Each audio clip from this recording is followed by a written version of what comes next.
What's good, everybody? Welcome to the Pull-Up Show. I'm your host, Mr. BJ Matthews, a.k.a. B. Just before we get started, follow us on the YouTube page, the Pull-Up Basketball Podcast. Like, share, subscribe, all of our YouTube videos. Hit that like button, y'all coming here. Let's get it popping. All right, car rides with B Jizzle is in effect. It's been a few weeks since I did one of these, but I felt like it was time for us to, get these videos back up, as well as y'all keep following the lives. They've been jumping as of late. We're gonna have another live tomorrow. We're gonna talk about a few things with the Clippers, Lawrence Frank's press conference. We're gonna talk about Kawhi struggles so far, how it's been playing. We're gonna talk about the offense. We're gonna talk about a lot of different things tomorrow. I hope that y'all been watching the shorts of me putting the small interviews up there. Bogdan Bogdanovic, Ty Lue, stuff like that, man, from the last game. But let's get it popping. All right, so this presumed me to talk about, because I ain't really talked too much about the trades of lately so far, other than Luka Doncic and Anthony Davis. I didn't bring up the move for Chris Middleton to the Wizards. I ain't talked about De'Aaron Fox to the Spurs. I ain't spoken about Zach LaVine to the Kings. I ain't really spoke about none of the trades other than the first one that was made, the biggest splash. But I'm gonna probably slowly start talking more about those as the season progresses. We got All-Star break coming up this weekend, so I'm gonna have some more time to do some videos. But this video I'm gonna talk about is presuming around the Warriors and Jimmy Butler. So Jimmy Butler made his debut on Saturday against the Bulls, his former team, his first team in the NBA, and they won 132-111. And what really presumed me to do this video is from a quote from Steph Curry speaking about Jimmy Butler's impact, saying that he somewhat dominates in the inside,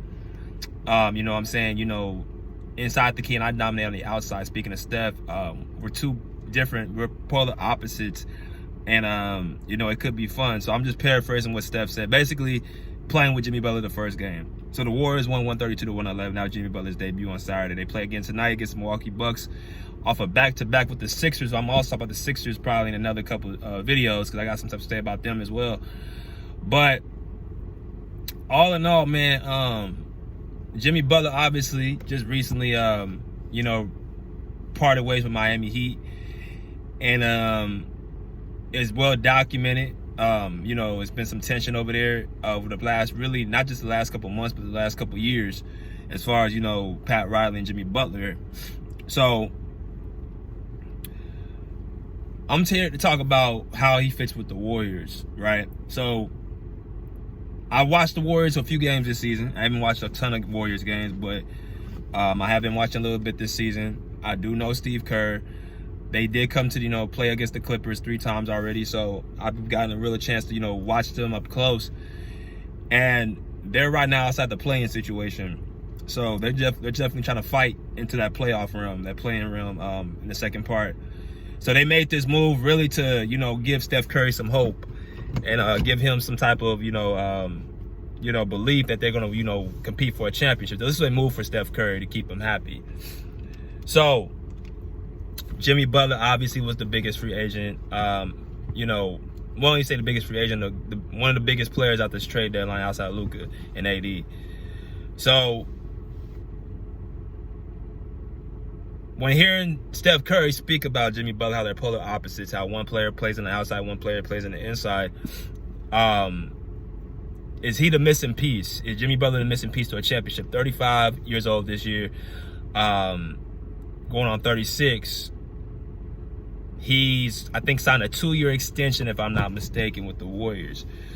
The West is deep. It's a lot of different players in the league or a lot of different teams in the league that are competing for that, top 10 spot in the West.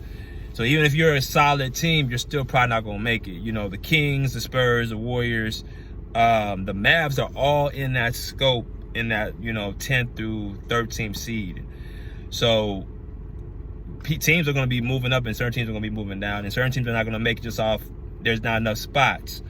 So when we talk about the Warriors and Steph Curry, you're looking at him as probably you're trying to get him into the playoffs. It's good for ratings, good for TV.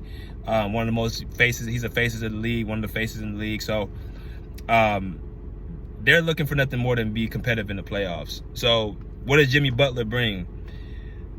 Jimmy Butler, as I said to y'all before many times, is one of my favorite players. He does all the little things for your team. He does all the little things. He's not a high volume scorer.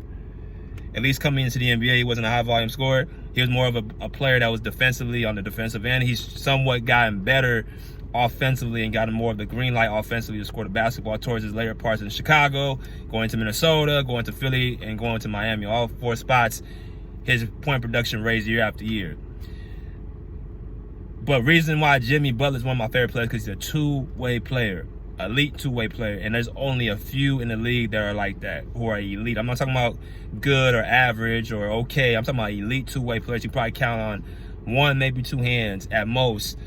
How many elite two-way players in the NBA that they really have? So when you're elite two-way, you're part of a very, very rare group. That means you're as great offensively as you're as great defensively, right? You can put up 25 and 30 points in the postseason while guarding the opposing team's best player. That's what you bring to the table. So that's the hardest thing to do in the NBA. So the Warriors got that. They got a player next to Steph Curry who not just does the small things, but does the small things for the team. The passing, the defense, getting rebounds, making his teammates better, scoring the basketball when they need to be scored, being efficient from the field, stuff like that. Not taking away from his stars. I've said before, he's a winning player. That's a winning type of basketball type of player. You're talking about the last team was with the Miami Heat, got him to 2 finals, 3 conference finals, with teams that really weren't that stacked, with a bunch of real, development guys and role players and things of that nature. Jimmy Butler, he does the things to help you win. If you have the talent around him, then it's even better. Because if you look at his whole career, he hasn't had a player of Steph Curry's ilk. He's had players like Andrew Wiggins. He's had Karl Towns. He's had Derrick Rose's, pre-post injury. You had Joel Embiid in Philadelphia in his second year. And then Miami, you didn't really have no stars. You had Bam Adebayo there. Goran Dragic. You had Tyler Hero who's right there right now. But he hasn't had a player of Steph Curry's ilk. He's not a player who creates that much attention that frees him up, right? So you have a system also as well in Golden State offensively that's going to help him, in my personal opinion. It's going to challenge him to play a certain way. So does this move put them? Is this the missing piece that they needed? Depends what you're talking about. If you're talking about the playoffs, yeah, they should make the playoffs.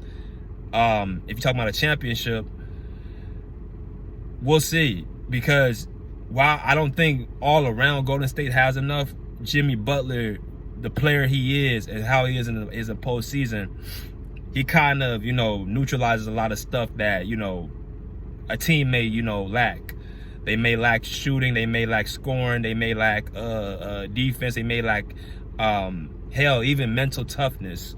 That's another thing that he brings too. That's his strongest suit, mentally tough, his competitive edge.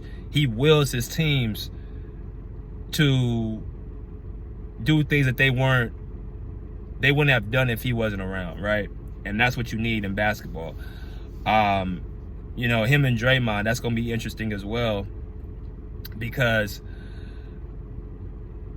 defensively, Draymond is still a very, very good, capable defender. And Jimmy, as we know, is an elite two-way player. So that helps Draymond as well, just as much as Steph Curry. That helps out also, the younger guys. If players are willing to take heed to, Jimmy Butler, I think that then there could be some good things that happen. So we'll see. He's one of the type of players that you can plug in and just, put him in a position to tell him what to do. He's going to do it. He's going to do whatever the coach asks him to do, as long as the coach, knows what he's talking about. And, I'm interested to see more about this trade. I don't think Giannis is playing tonight. He's out. Yeah, he's out of the All-Star game. He's not playing tonight. So, yeah, Golden State's going to probably win tonight, especially coming off a back-to-back from Milwaukee. So, we'll see what happens. Appreciate the love, appreciate the support. Y'all continuously follow me on the Pull Up Basketball Podcast. Until next time, pull up and see, pull up, check, pull up. Peace. Out of here like swimwear.